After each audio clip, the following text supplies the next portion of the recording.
Once again, a very good morning and welcome to our live transmission. As you can see, that is the BT Tower there. The BT Tower. And the BT Tower says the weather is sunny.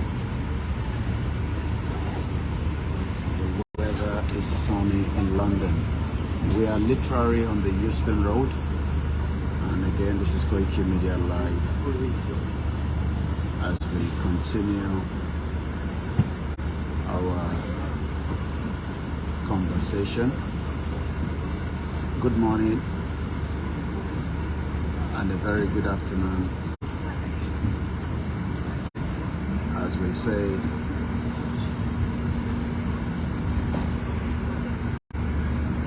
Heading out again as usual, doing what we love to do best,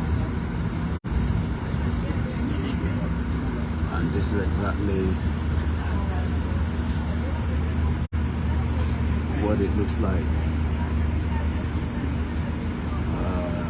You can see the BT Tower right there. We are also testing our mixed LR. So let me know. We are live on the mixed LR.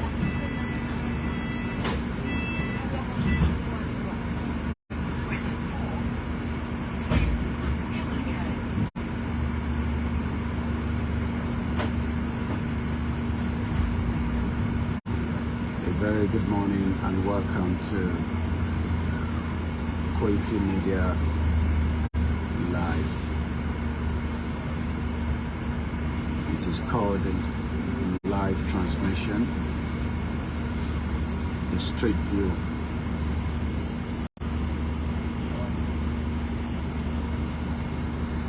And we welcome you once again to everyone that have joined us so far.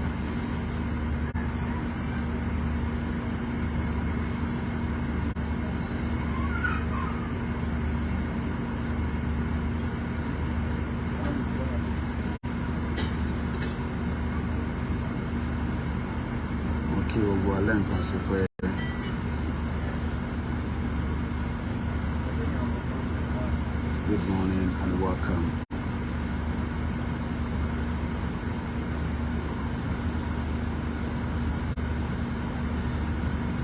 As we say all the time,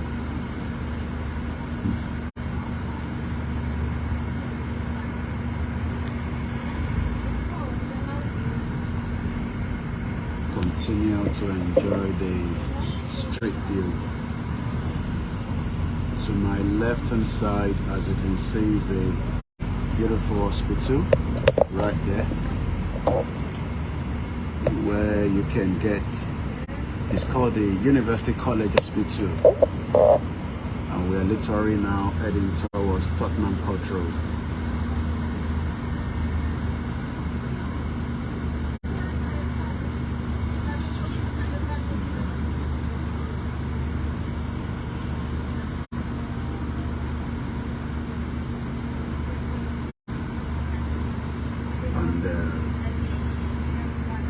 This is what we say.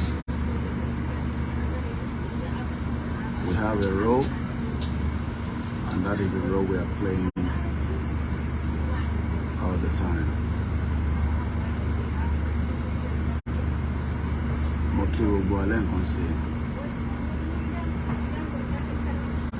And I say a very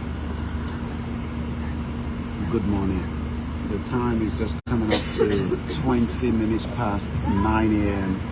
in the 21st day of June 2023. Aago mẹ́sàn-án ó kọjá ìṣẹ́jú bíi mẹ́wàá, Camden Street. As you can tell, everybody's out and about.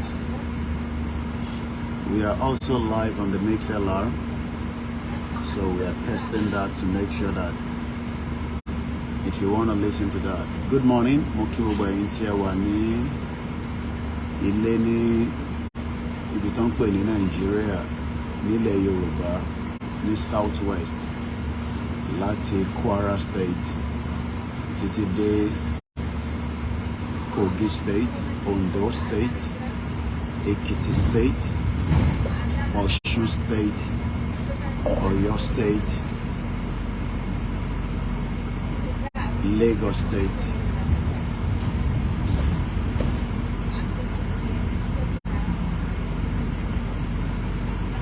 "63 years, Nigeria should have developed the lives of millions of Nigerians, but Nigeria is a failure. It has literally failed." We are on the Tottenham Court Road. For those of you that are familiar with the Google map of London, I am broadcasting from England, which is different from Scotland, also different from Wales, but every one of them is under the Great Britain. A lot of activities is already set on a Wednesday like this as people heading to different places. Moki Wabi at good morning and welcome to the live transmission. Everyone set up our fruits. As you can tell there, you can see that is the Gooch Street station, and right in front of that our Ponche Hunter fruit. So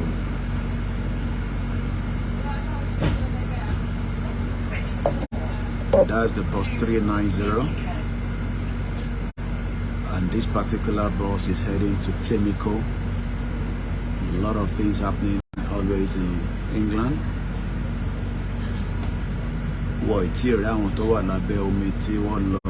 Explore Titanic. We pray that they are found.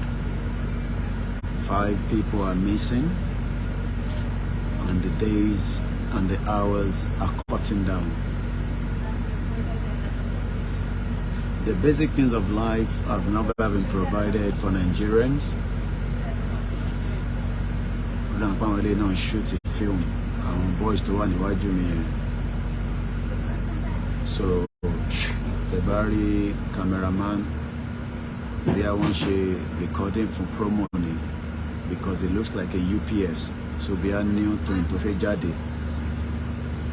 So they are doing a recording. The guys met out over Blackie. Marrying him anyway. So there's a lot of activities happening all the time.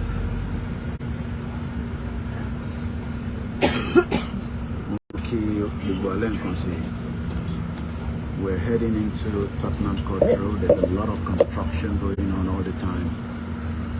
Renovation is never ending in UK. It is always an ongoing thing. Until Amafi hold the Yoruba politician accountable for why the Yoruba land was never developed after 24 years of democracy. Things are still backwards. As we speak today,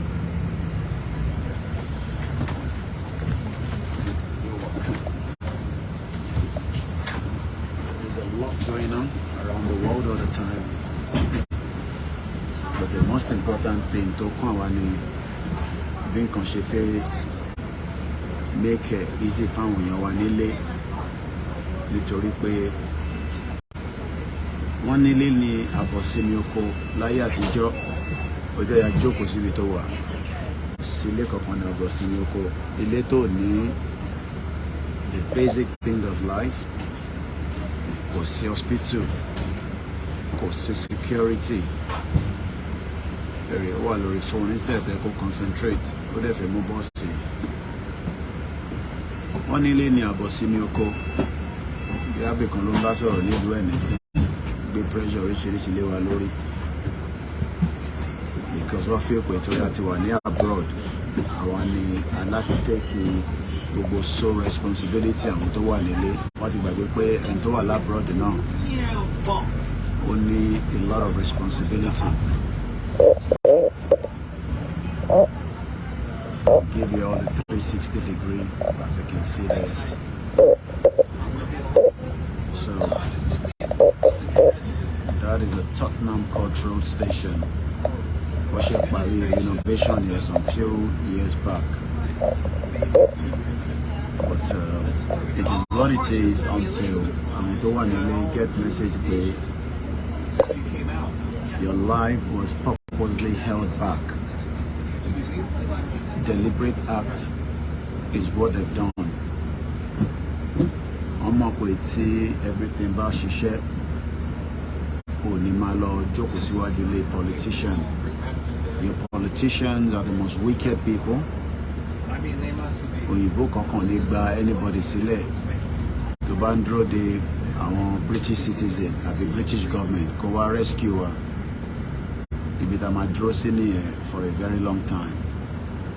Until every one of us understand that our demands that feels of a fair Yoruba country is nothing more than the fact that it is our inalienable right. But it doesn't work without a lot of diplomacy. It doesn't work without a lot of work. Mo kí gbogbo yín lẹ́ẹ̀kan sí mo rí ẹṣẹ́ wọlé but má bínú pé reference orúkọ yín. There's always infrastructure going on, but owó tó yẹ kó fi ṣe infrastructure ní Nigeria, they keep stealing the money, and that is why you don't have a better infrastructure system in that crazy country called Nigeria. Nigeria is a crime scene, and the only thing we can pray for is that your life will get better a little bit before the whole country will fall apart. Some people do ask, when is Nigeria going to break up? Well, I said, well, when the people are ready, it will eventually crumble. Your economy is not going to come back up. It does not matter if your president travels around the world and seek for support and funding. Nigeria is already like the Titanic under the seabed in the ocean. As you can tell, when we don't invest, how do you expect people to come and live in Nigeria? Investors are very, very skeptical because of the policy of your government, and because a country that doesn't have stability, it will be very difficult. Ball over the weekend, but some of them are very hardworking. Easy. You work very hard. A lot of you wants to do the same thing, but there is no opportunity, and that is why everybody wants to travel out of that crazy country called Nigeria. Your president is currently in Paris or France, trying to see how he can bring in investors. We wish him all the best. But one thing I can tell you is that it does not matter how long it takes. We can never have the kind of peace. Okay, somebody's listening to us on the MixLR. Thank you so much, because orí mobile phone mo ti download the apps yẹn so that kẹ́ lè máa ní opportunity láti bá wa ká lọ tá bá ti ń ṣe program later. Ẹ jẹ́ kí mọ̀ tẹ́ bá ń gbọ́ mi dáadáa, ẹni tó wà lórí MixLR yẹn, mo mọ ẹni tó wà níbẹ̀, but whoever it is, I appreciate you and I say thumbs up and a very good morning. My name is Olami Koiki. a campaigner for the Yoruba Nation, and also a strong believer of the total disintegration of Nigeria. Muki Bishop Additional, Muki Ijalo Italo, Muki Intetiwa Lori Facebook, Muki Intetiwa Lori YouTube. If I don't pay ni Leicester Square. Leicester Square is like big bati Mumoriti Molefisha Kujuwe in Nigeria. Very busy, extremely busy. Tourist attraction. So much investment are put in this place, but the security is the key. Ìlú tó bá ti ní security, we are approaching Trafalgar Square. Ó gbọ́dọ̀ dúró, ọ̀bìdà kó lọ, ó gbọ́dọ̀ dúró ní nígbà tó ti gbẹ́sẹ̀ sórí zebra crossing nígbà tó sì ní Nàìjíríà. Ẹ rí pé gbogbo àwọn buses tẹ̀ ń rí left and right yìí. Àwọn bus tẹ̀ ń rí, okay? All these buses are in working with the TFL, Tankweni, Transport for London. Into a key gbogbo state ṣe ní Nigeria nìyẹn. But rather, wọ́n gbé fún àwọn individuals tí wọ́n wá monopolize the system yẹn. Èèyàn kan wá lọ kó ọ̀kadà 500 wá, a wá gbé fún hire purchase fáwọn ọmọ ìlú. When tó jẹ́ pé government lè kó lọ kó ọ̀kadà yẹn wá tó bá tẹ̀lé pọ̀kadà lọ fẹ́ máa kẹ́ máa ride, because ibo ni wọ́n ti rí ọ̀kadà tí yàn kankan ń gùn níbí báyìí. Ìṣòro àwọn mọ́tò tó fẹ́ yà yẹn PM òkè bíbá ló ń bọ̀ òkè ó fẹ́ yà. Àwọn tó máa ń lo ìbọn nìyẹn. Àwọn yẹn nìkan ni wọ́n authorize láti gbé ìbọn dání. BMW tó ọlọ́pàá yẹn. Police station kan wà ní tòsí bíbá tó ń pè ní Charing Cross Police Station. Mo kí ẹ̀gbọ́n mi Fatoke Lárin Lámínà mo kí. Until we all understand that ó easy fún wa láti máa fún ní projection yìí, but until tó bá wà nínú system yìí ló máa realize pé wow, ọmọ nǹkan pè ní freedom lélẹ̀. Kò dìgbà tó bá lówó lápò ẹ fi pé gbogbo èèyàn ló lówó lápò ni. Ẹlòmíì ò ní £1 lákàùntẹ̀, but as long as tó bá ti ní bus pass, irú èmi nísìn mo ti ṣe oúnjẹ tí máa jẹ, mo ti ṣe kúrò nílé, mo ti mú mi dání, mo ti bu apple juice, mo ti mú apple dání, mo dẹ̀ ti mú snacks díẹ̀ kékeré. Tó bá dẹ̀ fi ipò fi jẹun níta, a jẹ́ pé ohun ẹ̀ nìyẹn. But in tó important ni pé freedom pé o fi ṣiṣẹ́ tó ń wọ̀n, freedom pé o fi kàwé, freedom pé o bá sick, government máa tọ́jú ẹ̀. Mo ń wo government wa lẹ́yìn àárọ̀ yìí, the British government. Wọ́n náà máa fún àwọn tó ní disability, àwọn tí wọ́n ní a bit of oníranù ní bọ́ọ̀sì, oníranù ní bàbá yìí. Ṣòro gbogbo àwọn truck yìí nísìn tó ń lọ tó ń bọ̀ yìí, wọ́n kò lè kó wọn sójú títì without a proper vetting.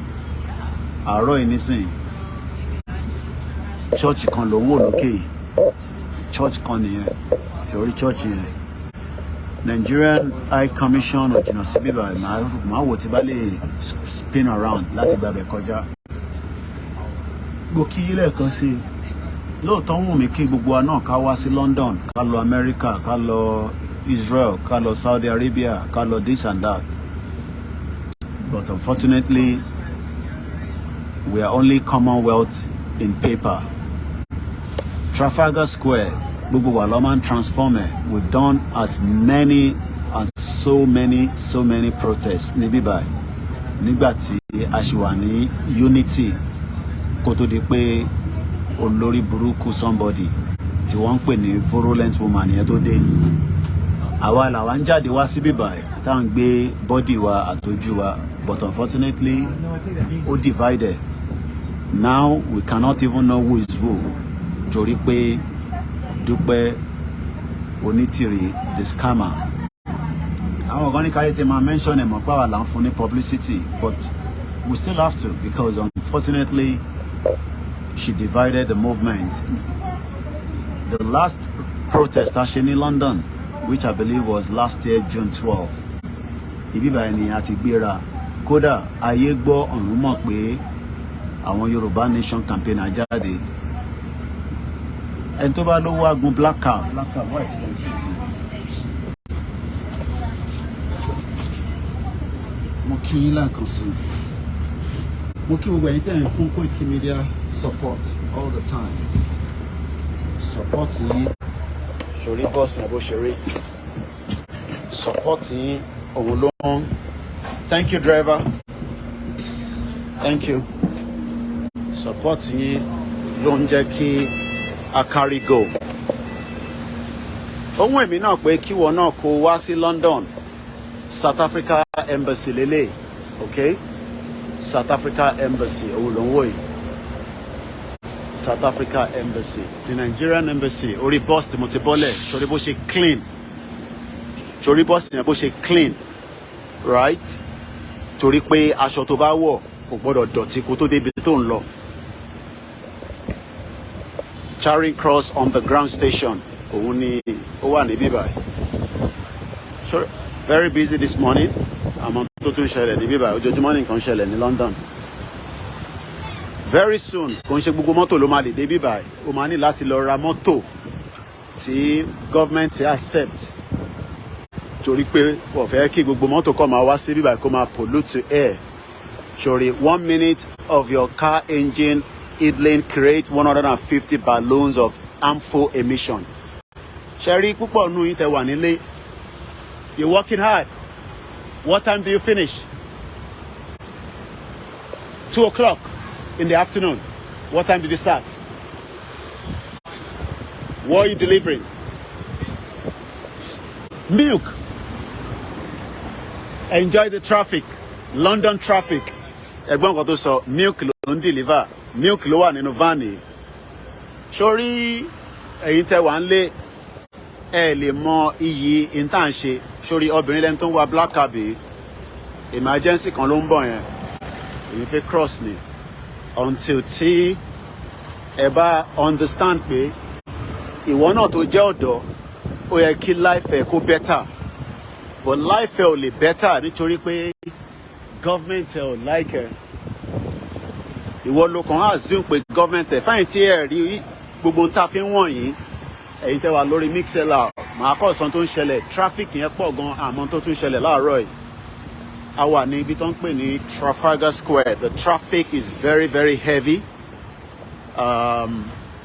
it could be there's a problem I don't know but there's always a problem London yẹn ló ṣe ń pè ní London because ìlú tó allow freedom of speech ìlú tó allow freedom of movement ìlú tí kò kí ń oppress ara wọn mo sọ fún yín pé 25 years mo rò pé mo punch èèyàn kan rí nílùú yìí torí pé ìlú tó ní òfin ni ìlú tó bá dẹ̀ lófin mo kàn fi spin around building ní Nigerian High Commission again màá tún fi jáde sí the other side then àwa end the broadcast yẹn àti wá padà wá later so ntí a kàn máa ń jẹ́ kó yé àwọn èèyàn wa ni pé lótìtọ́ everybody wants hope what are you doing I'm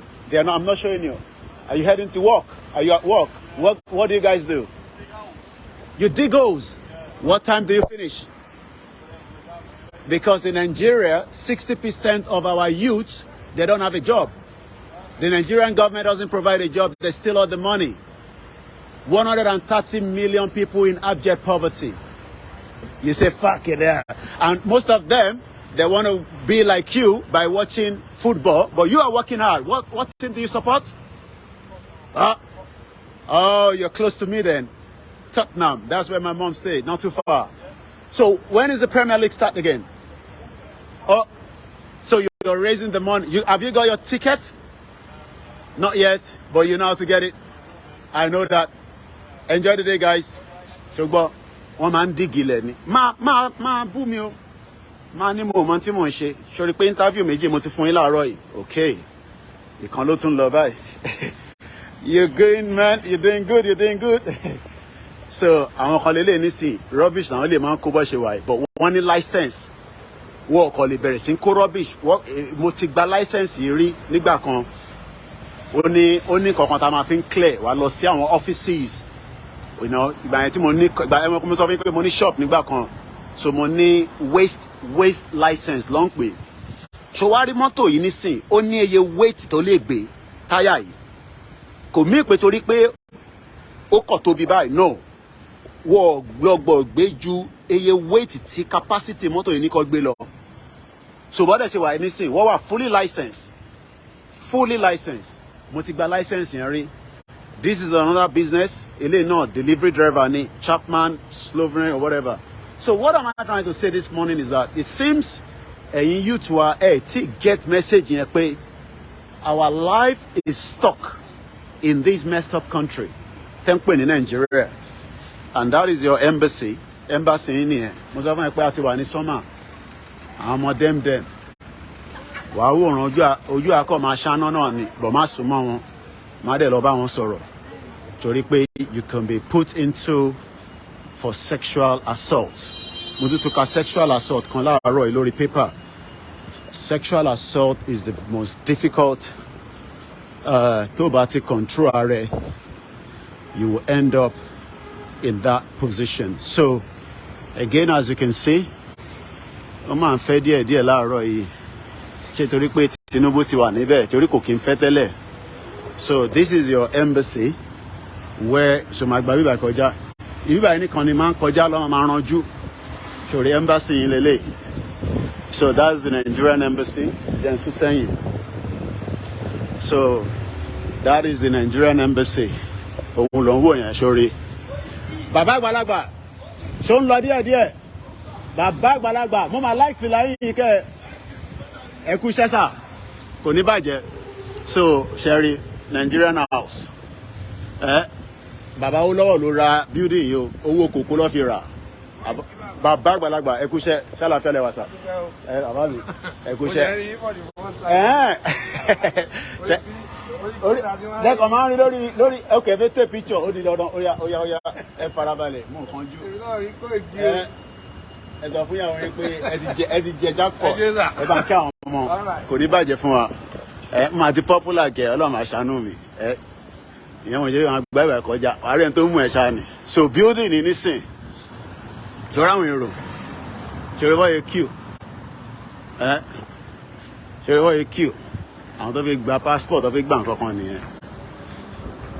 Embassy Nigerian embassy yá ti Tinubu ti débẹ̀ nísìn bí a wá sit tight mọ́tò yìí ti block wọn àwọn tó fi lọ gba passport gba visa kémi jáde padà jàre. So embassy nìyẹn embassy andro de Tinubu kó wá sí London. Àbá àgbàlagbà kálàfíà lẹ́wà sà ẹ kúṣẹ́ èwo lẹ́tọ́ wá ṣe láàárọ̀ yìí òkè tó ti rẹ́dì ní pick up alright take care sir ẹ bá ń kí family. What? You have to go to the post office. Post office is you have to come back out to Trafalgar Square. You make a right. So there's nothing there. No. No. There's I'm not telling you something. There's somebody. The person who is telling you lies. Yep. You know Trafalgar Square. Oh, where are you from then? Southampton. Okay. So what you do? Come up now. Turn left. Get to the end of the road. You turn right. When you turn right, that roundabout. But you have to keep the straight line. What you can then do is when you get to that area, that roundabout, ask with anybody that you're going to the post office. Okay? Or the other way around, I don't want you to pick on the camera. So they'll pick on the camera. My camera will pick it. No. I thought you wanted to print. What you do, you see this building, right? There's a narrow part of that building, this building in front. So walk in that building, and then when you come out, you turn right. You're going to Strand Place, Strand, S-T-R-A-N-D. On the Strand, there's a post office there. All right, all the best. Terry, Owala is Southampton. Oh, mama, down lamu ni embassy weary. Down lamu gidi. Down lamu gidi. So again, that's the embassy. Around here, what's your tour? 31. Collection, passport, everything. In 2023, to keep everything automated. kan ló ń lọ níbí báyìí náà nísìn. So ìdí tá a ṣe ń sọ fún yín pé àwọn ẹṣin ló ń kó síbí báyìí, àwọn ẹṣin ọlọ́pàá.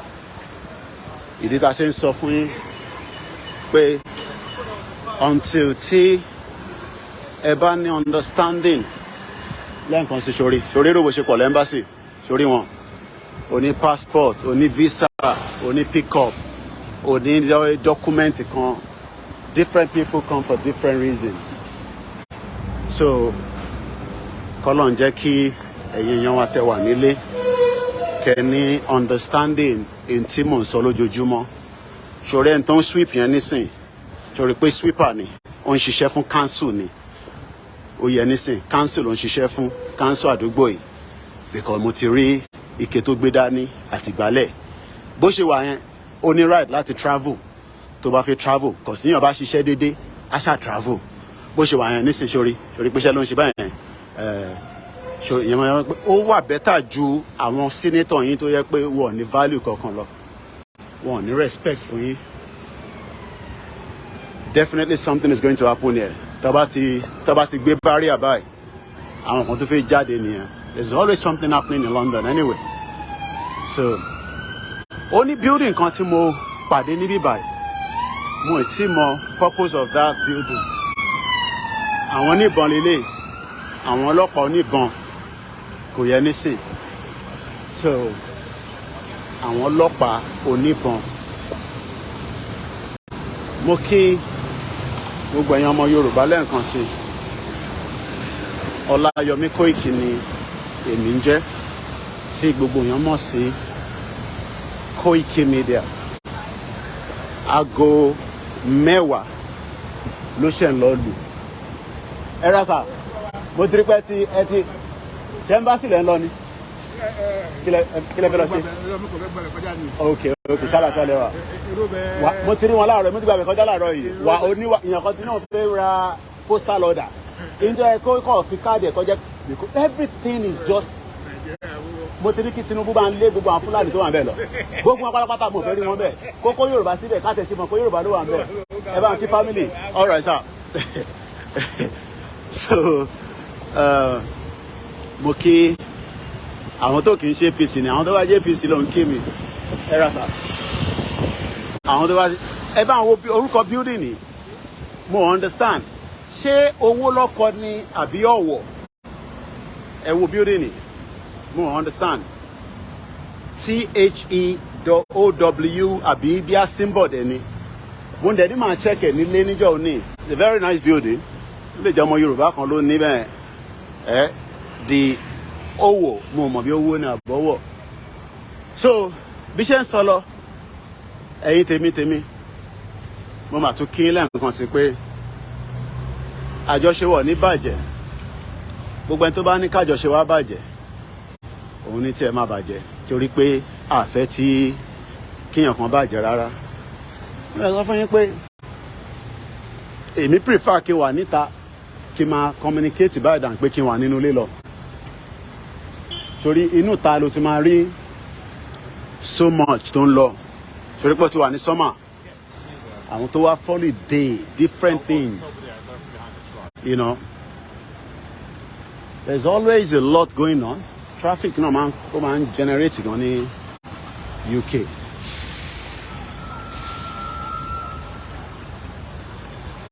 Mo kí ẹ̀yin ọmọ kóòtù òjíire.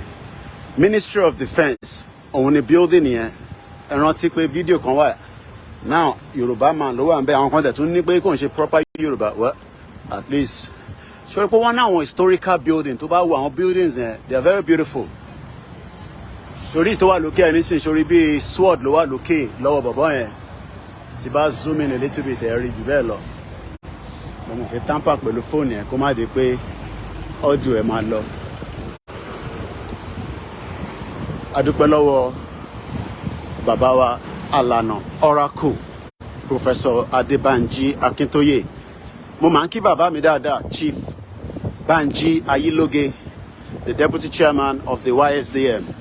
Mo wá ń lọ bẹ́ẹ̀ mo kí gbogbo ẹgbẹ́ YSDM sórí tó bá yẹ pé àwa náà ti ní country tiwa a máa ní aṣọ tá a máa ta officially, you know, Yoruba Nation, but ilé nísìn England, you know. How you doing? You're oríṣiríṣi souvenir because ó mọ̀ pé ó máa ta àbọ̀rọ̀ mọ̀ yẹn nísìn. So n tí máa kọ sọ fún gbogbo wa ni pé ẹ jẹ́ ká fi gbó ojú mi wọnú broadcast yẹn àkílẹ̀ ṣe lè tó wọn pẹ́ rojú mi látẹ̀ǹkan ẹ ti rí ojú mi báyìí nísìn mo mọ tó ṣe YouTube mi tó wà disconnected. Anyway, a máa bẹ̀rẹ̀ sí mú ètò yẹn wá sílẹ̀ màá tún padà wá later. Iṣẹ́ ṣì ń lọ náà ni mo kíyàn ẹ jẹ́ kẹ́yìn náà rí ojú mi ká má ní Koiki kí ló dé tó ń gbójú sálàárọ̀ ẹ̀ ta ló máa ra kọ́fì tàárọ̀ ẹ̀ fún mi ẹ̀ tí ra kọ́fì o kìíní bíbà ló ń pè ní cabinet office lélẹ̀ ìwé tó ti ń ṣèpàdé so ta ló máa ra kọ́fì tàárọ̀ yìí ẹ sẹ́ndì owó kọ́fì yẹn wá o ká lè ṣe kíni ká lè rí kọ́fì mu so